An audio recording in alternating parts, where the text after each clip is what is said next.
আসসালামু আলাইকুম।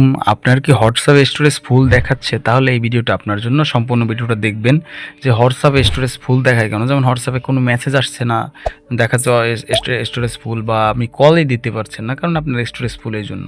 প্রথমেই আপনি হোয়াটসঅ্যাপে চলে যাবেন। হোয়াটসঅ্যাপে যাওয়ার পর আপনার যে ৩ টা ডট আছে ওখানে ক্লিক করবেন। ক্লিক করার পর সেটিংয়ে চলে যাবেন। সেটিংয়ে যাওয়ার পরে আপনি এখানে আপনার স্টোরেজ অ্যান্ড ডাটায় ক্লিক করবেন। ক্লিক করার পরে আপনি এখানে ম্যানেজ স্টোরেজ দেখতে পাবেন যে ম্যানেজ স্টোরেজ আপনি কী ডাউনলোড করেছেন সেগুলো দেখতে পারবেন যে হোয়াটসঅ্যাপে কী ডাউনলোড করা আছে।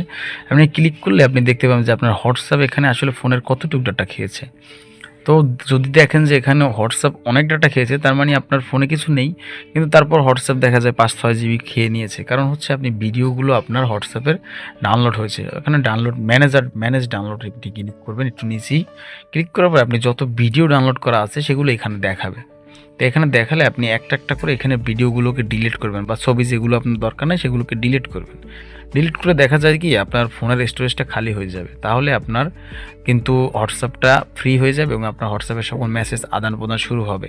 তাছাড়া আপনার ফোনে এমন দেখা যায় যে অনেক ছবি আছে বা অনেক ফটো আছে যেগুলো আপনার কোনো কাজে লাগতেছে না, কিন্তু আপনি রেখে দিচ্ছেন। আপনি সেগুলোকে ডিলিট করে দিন। ডিলিট করে এবং আপনার ফাইল ম্যানেজার থেকে সেগুলো বিন থেকেও ডিলিট করে দেবেন। তাহলে হবে কি আপনার ফোনের স্টোরেজটা খালি হবে এবং হোয়াটসঅ্যাপটা স্মুথভাবে চলবে। তো এভাবেই আপনার হোয়াটসঅ্যাপের স্টোরেজ ফুল যে সমস্যা সেই সমস্যার সমাধান পাবেন। ধন্যবাদ। ভিডিওটা ভালো লাগলে অবশ্যই একটা লাইক করবেন এবং চ্যানেলটা সাবস্ক্রাইব করবেন।